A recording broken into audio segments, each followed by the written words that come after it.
दर सीकर में 13 मार्च शेखावाटी क्षेत्र की महिलाओं की प्रतिभा, कौशल और उद्यमिता को मंच प्रदान करने के उद्देश्य से शेखावाटी पंच गौरव राजसखी एवं उद्योग मेले का शुभारंभ शुक्रवार को अर्बन हाट सीकर में हुआ। मेले का उद्घाटन नगरीय विकास एवं स्वास्थ्य शासन मंत्री झावर सिंह खर्रा ने फीता काटकर किया और सशक्त नारी समृद्ध शेखावाटी एक जिला एक उत्पाद की थीम पर आयोजित ये मेला 13 से 20 मार्च तक चलेगा। देखिए, आज सीकर में जो अर्बन हाट बनी हुई है उसमें शेखावाटी पंच गौरव राज सखी एवं उद्योग मेला 2026 का शुभारंभ हुआ।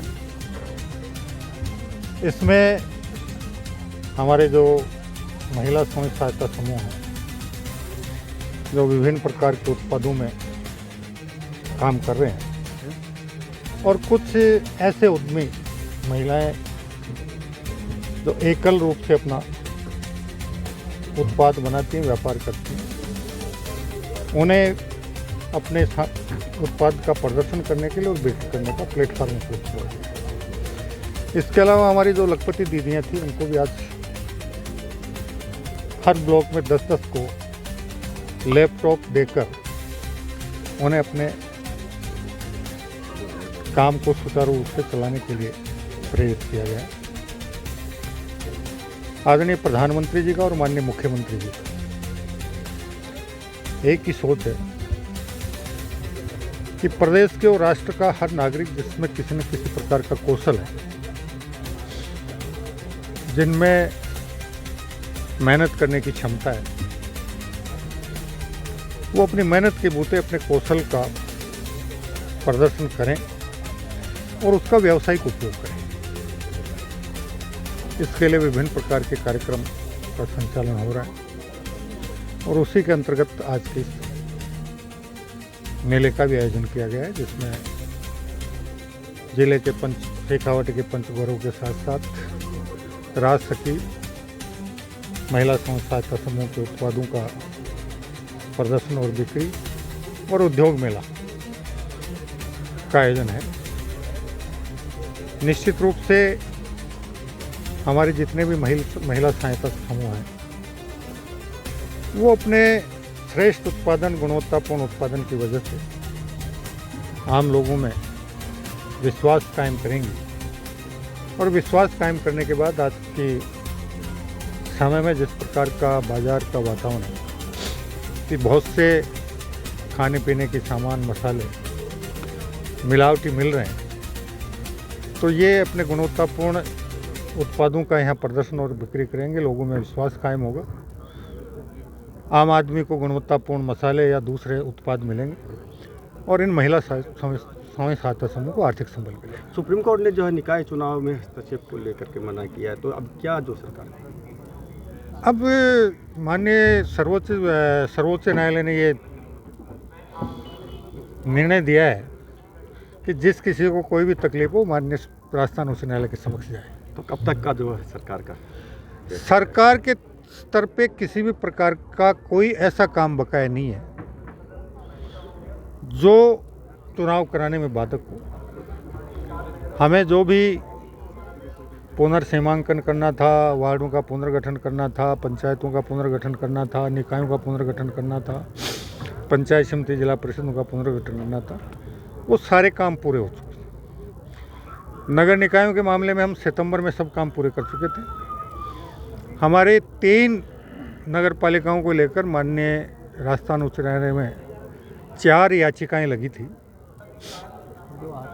और उसमें उन्होंने ये निर्णय दिया था कि जिन नगर जो उनके सामने गई नगर निकाय को लेकर लोग कि जिनका सीमा विस्तार नहीं हुआ उनके वार्डों का पुनर्गठन कायदे से नहीं होना चाहिए। इस निर्णय के बाद चूंकि हमारे पास 108 ऐसे नगर निकाय थे जिनका हमने सीमा विस्तार नहीं किया, इसके लिए हमने सर्वोच्च न्यायालय में याचिका भी डाल रखी थी। इसी बीच हमारा नोखा नगर पालिका को लेकर एक इस प्रकार की याचिका थी। अभी 6 मार्च को माननीय राजस्थान उच्च न्यायालय की खंडपीठ ने राजस्थान नगर पालिका अधिनियम की धारा 10 को ये मानते हुए कि राज्य सरकार जब चाहे तब नगर निकायों का परिसीमन और वार्डों का पुनर्गठन करने में सक्षम है। इसलिए राज्य सरकार के स्तर पर जो भी काम हुआ है वो विधिपूर्ण है।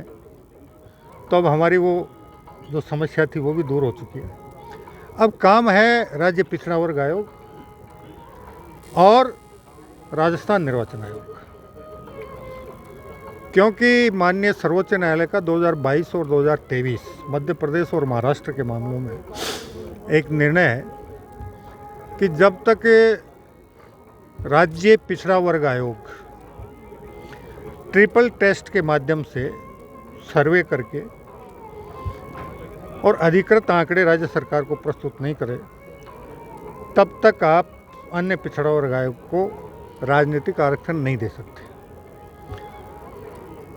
हमने सरकार आने के बाद राज्य पिछड़ा वर्ग आयोग का इस काम के लिए गठन किया था। उसने अपना कार्यकाल में वृद्धि करवाई और अभी अंतिम रूप से उन्होंने कहा था कि हम मार्च तक आंकड़े उपलब्ध करवा देंगे। लेकिन अभी पिछले दिनों राज्य पिछड़ा वर्ग आयोग का ये कहना है कि हमें जो जिलों से आंकड़े मिले उनमें बहुत सारी विसंगतियां हैं, इसलिए हमें नए सिरे से माननीय सर्वोच्च न्यायालय के निर्णय के अनुरूप उनका अध्ययन करना पड़ेगा, दोबारा से सर्वे करना पड़ेगा और हम उसके बाद ही अधिकृत आंकड़े प्रस्तुत कर पाने में सफल होंगे। अब वो उसमें कितना समय लेते हैं कि राज्य पिछड़ा वर्ग आयोग बता सकता है। मेले का उद्घाटन हुआ है, माननीय मंत्री जी ने, जावर सिंह जी ने इसका उद्घाटन किया है और हमने अवलोकन के दौरान ये देखा कि एक बहुत अच्छी संख्या में यहाँ पर जो महिलाएं हैं जो अपने समूह चलाती हैं वो अपना स्वयं का उत्पादन करके सामान लेकर के आई हैं। इससे एक तो रोज़गार की समस्या का समाधान होगा और एक गांव की गुणवत्तापूर्वक सामान जो है ना, हाथ का बना हुआ सामान लोगों को मिलेगा, तो इससे एक अच्छा लाभ होगा, आर्थिक दृष्टि से भी लाभ होगा, बेरोजगारी भी समाप्त होगी। तो आज ये कार्यक्रम शुरू हुआ है, 1 सप्ताह चलेगा। मैं सभी पब्लिक से निवेदन करूंगा कि अपने देश में बना, अपने घर में बना सामान आप इसका प्रयोग करें। माननीय प्रधानमंत्री जी का, माननीय मुख्यमंत्री जी का ये संकल्प है, हम स्वदेशी अपनाएं और अपना सामान अपनाएं और वो स्वच्छ साफ सुथरा सामान यहाँ उपलब्ध होगा, अपनी मिट्टी का, अपने घर का अपना सामान मिलेगा। यही मेरा आग्रह है और इससे विकास के पंख लगेंगे। धन्यवाद।